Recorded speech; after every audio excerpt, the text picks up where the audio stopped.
ছোটদের গল্প আর স্বল্প চ্যানেলে আজকে আপনাদের জন্য রয়েছে লীলা মজুমদারের লেখা একটি মজার গল্প, টাকা চুরির খেলা।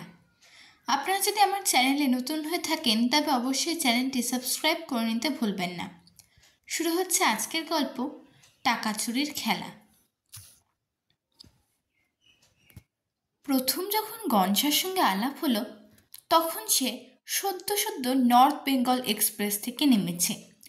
চেহারাটা বেশ একটু ক্যাবলা প্যাটার্নের, হলদে বুট পরেছে, তার ফিতে আবার দু জায়গায় গিট দেওয়া, খাকি হাফ প্যান্ট আর গলা বন্ধ কালো কোট, তার কোনো বোতামও নেই।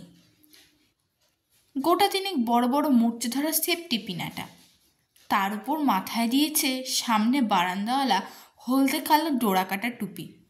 দেখে হেসে আর বাঁচিনি। ছোট কাকার সঙ্গে ছিল। গনসা দাদাকে ডেকে বলল, ও হে হরিচরণ, এটি আমার ভাইপো, তোমার ছোট ভাইয়ের সঙ্গে মিলবে ভালো। তাই শুনে গনসা রেগে কাঁই, অত ছোট ভাই করবেন না মশাই, আর ওই কুচো চিংড়িটার সঙ্গে মিলবো ভালো, শুনলেও হাসি পায়। ছোট কাকার মুখের রংটা কীরকম পাটকিলে মতন হয়ে গেল। সেগলে বললেন বটে, আগে হ্যাঁ, অথচ সেসব দিয়ে ওই গনসাকেই আমি ভীষণ ভক্তি করলুম। সে এক মস্ত উপাখ্যান। ছুটির দিন দুপুরবেলায় নিরিবিলি ছাদের ঘরের মেঝেতে বেশ আরাম করে উপুর হয়ে শুয়ে পা দুটোকে উঁচু বাগে তুলে একটা চেয়ারের পায়াতে লটকে দিব্যি করে নিজের মনে দাদার টিকিটের অ্যালবামে নতুন নতুন 5 পয়সার টিকিট সারি সারি মারছি। কারোর কোনো অসুবিধা করছি না, কিচ্ছু না। এমন সময় ওরে গবারে গবারে বলে বাপরে সে কি চিল্লানো! আর এরা আমায় কিনা বলে যে গোলমাল করি নাকি আমি। সে বিকট গোলযোগ শুনে তাড়াতাড়ি টিকিটের অ্যালবামটা লুকিয়ে ফেলে নিচে যেতে যাব, ভুলেই গেছি যে পা দুটো চেয়ারে লটকানো। তাড়াতাড়ি না টেনে নামতে গিয়ে চেয়ার উল্টে গেল। তার উপর দিদিটা হাঁদার মতো দুটো কাঁচের ফুলদানি রেখেছিল, সে তো গেল ভেঙে। সবচেয়ে খারাপ হলো আমার আধখানা পেয়ারাটা গিয়ে ছিটকে পড়ল ঘরের কোণে পিসিমার গঙ্গা জলের হাঁড়ির ভিতর। এ সমস্ত ঘটনাতে আমার যে একেবারে কোনো দোষ ছিল না, এ কথা যে শুনবে সেই বলবে। অথচ এই একটা সামান্য ব্যাপার নিয়ে দাদা দিদি পিসিমা এমন হইচই লাগালো যেন তাদের ঘরে চোর শীত কেটেছে। বাবা পর্যন্ত আমার মন বুঝলেন না, বললেন, দোষ করে আবার কথা। এরপর যখন ছোট কাকা গোলমাল শুনে দাড়ি কামাতে কামাতে এসে একটু কাষ্টা হাসি এসে বলল, অনেকদিন থেকেই বলছি ও ঝুড়ি ভাজা ছেলেকে বিদায় করো, তা তো কেউ শুনলে না। এখন জেলখানাতে ওকে নিতে রাজি হবে না কেউ। সময় থাকতে নারায়ণবাবুর স্কুলে দিয়ে দাও, নইলে পরে নাকের জলে চোখের জলে হতে হবে। মনে মনে বুঝলাম ছোট কাকার নতুন সাদা জুতোয় সে যে কলম ঝাড়বার সময় সামান্য 3-4 ফোঁটা কালি পড়েছিল। ছোট কাকা এখনও সে কথা ভুলেননি। দিগ্গে বোর্ডিংয়ে, এদের সে খারাপ বোর্ডিং কেন, নরকও হতে পারে না। তাই রেগে চেঁচিয়ে হাত পা ছুড়ে বলতে লাগলাম, তাই দাও না। এদিকে নিজে যখন বায়োস্কোপ দেখে দেরি করে বাড়ি ফিরে বাবার কাছে তাড়া খাও তখন বাবা বলেন, চাপ, বড়দের মুখে মুখে তর্ক করতে নেই। এরই ফলে ছুটির পর যখন স্কুল খুলল আমি গেলুম নারায়ণবাবুদের বোর্ডিংয়ে। বেশ জায়গা, বাড়ির থেকে ঢের ভালো। প্রথমটা সকালবেলা হালুয়া খেতে বিশ্রী লাগতো, তারপর দেখলাম ওতে খুব ভালো ঘুড়ি জোড়বার আঠা হয়। এছাড়া বোর্ডিংয়ে সব ভালো। গনসাকে দেখলাম ঘুরে বেড়াচ্ছে, তবে সে আবার আমার ঘরে ঢোকে না। প্রথম দিন শুতে গিয়ে দেখি আমাদের ঘরে 6 জন ছেলে, 5 জন ছোট আর 1 জন বড়। আমাদের ঘরে বড় ছেলে ঠিক ঠিক বড় নয়, বরং মাঝারি সাইজের বললেই চলে, কিন্তু তার তেজ কি! তার নাম পানুদা।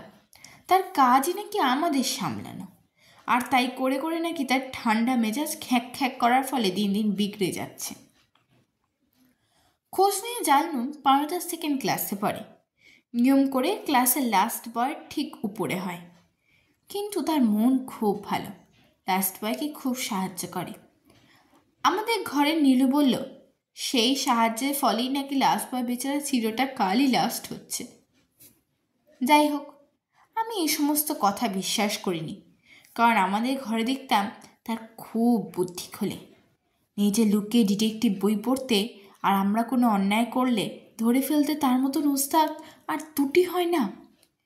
এই পানুদাই যেদিন বিপদে পড়ল, আমরা তো সবাই সে এক অদ্ভুত ব্যাপার। পানুদা আর তার গুটি পাঁচে ক্লাসের বন্ধু প্রায়ই ভোজ মারে। সবাই মিলে টাকা জমিয়ে পানুদার কাছে দেয়, আর এক শনিবার বাদে এক শনিবার কাটলেট, ডিমের ডেভিল, আরও কত কী ব্যবস্থা হয়। আমি একবার একটা ঠোঙা ফেলতে দিয়েছিল, আমি সেটা একটু শুকে আর একবার চেটে সারা রাত কি পেলুম না করে আর ঘুমাতে পারিনি। পানুদার কাছে তো পিঁপড়েটি আদায় করা দেয়, তাই আমরা ছোট ছেলেরা নিজেরা একবার পয়সা জমাতে চেষ্টা করেছিল। সে এক কেলেঙ্কারি কাণ্ড। জগা 4 আনা দিল, আবার কাল বলে, দে বলছি আমার 4 আনা, আমি পেন্সিল কিনব। যত বলি পেন্সিল কিনবে কি রে, ও দিয়ে যে আমরা চপ কাটলেট খাবো। জগা বলে, কি আর কি করবার জায়গা পাসনি, দে বলছি, নইলে আর রদ্দা কষিয়ে দেবো। পারলে বোধ হয় 4 আনার জায়গায় 6 আনা নেয়। এমনি করে আমাদের 3.5 আনার বেশি জমলই না। তাও জমতো না, নেহাত মন্টুর জ্বরটার হয়ে বাড়ি চলে গেল আর পয়সাগুলো চেয়ে নিতে ভুলে গেল। যাই হোক, পানুদারা এদিকে 3.5 টাকা জমিয়েছিল। রাত্রি শুনলাম পাশের ঘাট থেকে পানুদা বলছে, 8 আনার বরফি, 8 আনার চিংড়ি মাছের কাটলেট, 4 আনার ছাঁচি পান। শুনে শুনে আমার গা জ্বলতে লাগলো, জিভের জল গিলে গিলে পেটটা ঢাক হয়ে গেল। পরদিনই কিন্তু পানুদা ভীষণ বিপদে পড়ল। লাইব্রেরিতে পানুদা আর সমিতা আর কে যেন একটা ছেলে পেল্লায় আড্ডা দিচ্ছে। পানুদার চাল মেরে কি একটা কুস্তির প্যাঁচ দেখাতে গেছে, আর স্লিপ করে কাঁচের আলমারির দরজা ভেঙে চুরমার। পানুদা উঠে দাঁড়িয়ে কেটে বলতে যাচ্ছে, এমন সময় হেডমাস্টার মশাই এসে এমনই বকুনি লাগালেন যে পানুদা চমকে গিয়ে নিজে আলজিপটিপ গিলে ভীষণ টিসম খেয়ে যায় আর কি। মাস্টার মশাই এমনই রেগে গিয়েছিলেন যে এসব কিচ্ছু না দেখি বললেন, বাদুড়ে ব্যবসা ছেড়ে এখন মানুষের মতন ব্যবহার শেখো, তোমাকে বেশি জরিমানা কোত্থেকে আর করি, কিন্তু তোমার বাক্সে যা টাকা কড়ি আছে সমস্ত দিয়ে যতগুলি কাঁচ হয় কিনে দেবে, তা দিয়েও যে অর্ধেকের বেশি হবে তা তো মনে হয় না। সেদিন পানুদার মেজাজ দেখে কি। রাত্রে আমরা ঘরে বসে শুনলাম সে দিয়ে পানুদার চটির শব্দ অন্যান্য দিনের মতো চটচট চটাং চটাং চটচট চটাং চটাং না করে একেবারে চটাং চটাং চটাং। বুঝলাম পানুদা রেগেছে। যতটা ভেবেছিলাম তার চেয়ে দেখলাম আসলে আরও ঢের বেশি রেগেছে। ঘরে ঢুকেই পানুদা আমার আর কেষ্টর মাথা একসঙ্গে ঠুকে দিয়ে বললে, অত হাসি হাসি মুখ কেন রে বেয়ারা ছোড়ারা। আমরা তখনই গম্ভীর হয়ে গেলাম। তারপর পানুদা জগার দিকে চেয়ে বলল, ফের ফসফস করছিস রাস্কেল, বলে তার কানে দিলে এক প্যাঁচ। হিরো বলল, ওর সর্দি হয়েছে কিনা পানুদা। তার গালে এক চর কষিয়ে দিয়ে বলল, চুপ কর বেয়াদব, তোর কি মতামত চেয়েছে। তারপর সময় কাটাবার জন্য শিবুর কানের কাছে খোঁচা খোঁচা চুলগুলো নখ দিয়ে কুরকুর করে টানতে টানতে দাঁতে দাঁত ঘষে পড়ল, তোদের কাছ থেকে যদি টু শব্দটি শুনি সব কটাকে কচুকাটা করে ফেলবো বলে দিলাম। ঘরের মধ্যে একদম চুপ। পানুদা খাটে বসে পা দোলাতে লাগলো আর বোধহয় হেডমাস্টার মশাইয়ের কথা ভাবতে লাগলো। এমন সময় সেই গনসাটা এসে হাজির। এসেই পানুদার পিঠ থাবড়ে একগাল হেসে বললে, কি রে পেনো, ফিস্টিটা ভেস্তে গেছে বলে বুঝি মুখখানা হাঁড়ি আর কচি ছেলেদের কাছে উৎপাত করছিস?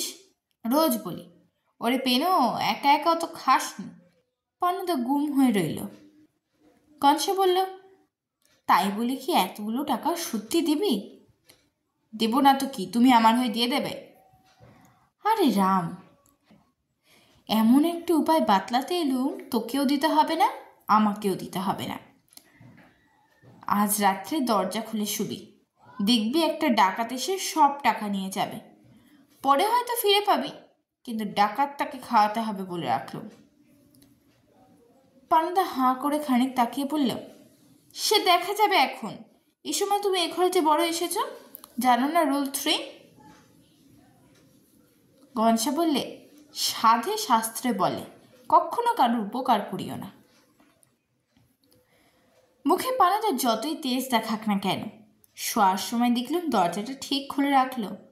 অন্যদিন তো পারলে জানলাটাও বন্ধ করে দেয়, আমাকে দিয়ে খাটের নিচে খোঁজায়, রাত্রে উঠবার দরকার হলে জগাকে আগে একবার পাঠায়। আর সেদিন দেখি বেজায় সাহস, বালিশে মুখ গুজে একটু হেসে নিলাম।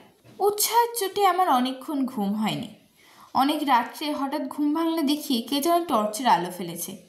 প্রাণদা ভোঁস ভোঁস করে ঘুমাচ্ছে, আর বাকিরা কেউ যদি জেগেও থাকে ভয়ের চোটে চোখ বুজে পড়ে আছে। আমি দেখলুম কে একটা লোক পা টিপে টিপে এসে প্রাণদার বালিশের তলা থেকে চাবি বের করলো। প্রাণদার বাক্স খুলল, কে যেন নিল, আবার বাক্স বন্ধ করে চাবি বালিশের নিচে রেখে আস্তে আস্তে চলে গেল। পরদিন সকালে স্কুলময় হয়েছে, প্রাণদার টাকা চুরি গেছে। হেডমাস্টার মশাই সবাইকে যাচ্ছে তাই করে ডেকে যাচ্ছেন বলে সকলের বাক্স খোঁজা হলো, কোথাও কিচ্ছু নেই। গনসার বাক্স তো এত কম জিনিস এবং তাও এত নোংরা, তাই নিয়ে গনসা বেজায় বকুনি খেল। সেদিন রাত্রে পানুদার হাসি হাসি মুখ। আজ কাউকে কিছু তো বললেনই না, এমনকি যে পানুদার শার্টের বোতাম ছিঁড়ে গেলে আমাদের শার্ট থেকে বোতাম কেটে নিয়ে নিজের শার্টে লাগিয়ে নিত, সে নিজের থেকেই জগাকে দুটো আস্ত খড়ি দিয়ে ফেলল। এমন সময় গনসা আবার ঘরে ঢুকলো। কি রে পেরু, শেষটা সত্যিই ডাকাত এলো তোর ঘরে? পানুদা খুব হেসে বলল, দিস ভাই, তোরও নেমন্তন্ন রইল। গনসা যেন আকাশ থেকে পড়ল। কি দেব রে পেনু, বলছিস কি? কেন, টাকা? কিসের টাকা? টাকা আবার কোথায় পাবো রে? দান সত্তর খুলেছি নাকি? আর তা যদি খুলেও তোকে টাকা কেন দেবো রে, এত যোগ্য লোক থাকতে? দেখ গনসা, ইয়ার কি ভালো লাগে না বলছি, দে। ইয়ার কি চাই, আমারও ভালো লাগে। তারপর গুনগুন করে গাইতে লাগলো, নিঃস্বত রাতে চোরের সাথে টাকা চুরির খেলা, ওই চোর বেটা নিলে সেটা পেনও বুঝলো ঠেলা। সে অবধি গনসাকে আমি ভারী ভক্তি করি।